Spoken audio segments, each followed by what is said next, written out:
You probably know the Ten Commandments, right? Those famous rules from the Bible. But what if I told you the story you know might not be the whole story? We all picture Moses coming down from Mount Sinai with 2 stone tablets, but the Bible actually mentions more than one set. In fact, there are 3 different versions of the Ten Commandments in the Old Testament, and they're not all identical. Let's dive in. The most famous list is in Exodus chapter 20. It has the classics: don't steal, don't murder, honor your parents, and so on. But just a few chapters later, in Exodus 34, there's another list that God gives Moses after he breaks the first tablet. This one is quite different. It focuses more on religious rituals like observing specific feasts and not boiling a young goat in its mother's milk.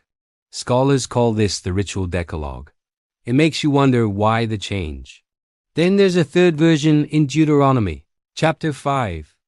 This one is very similar to the first list in Exodus 20, but with some subtle yet significant differences in wording.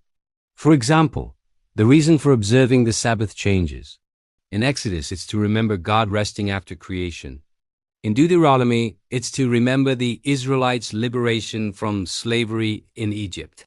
It shifts the focus from a universal cosmic reason to a specific historical one. So, why are there 3 different versions? Most scholars believe these texts were written by different authors at different times. They weren't trying to trick anyone. They were simply recording the oral traditions and laws that were important to their communities. The Exodus 20 and Deuteronomy lists likely represent the core moral and ethical laws that became central to Judaism and Christianity. The list in Exodus 34 probably reflects an older tradition focused more on specific religious practices.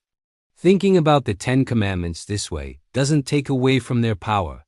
Instead, it shows how they evolved. They weren't just a static set of rules dropped from the sky.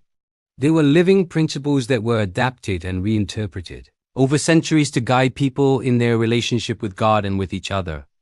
It's a fascinating glimpse into how ancient texts were formed and how faith develops over time. What do you think about these different versions? Let me know in the comments below. Thanks for watching, and if you enjoyed this, don't forget to like and subscribe for more deep dives.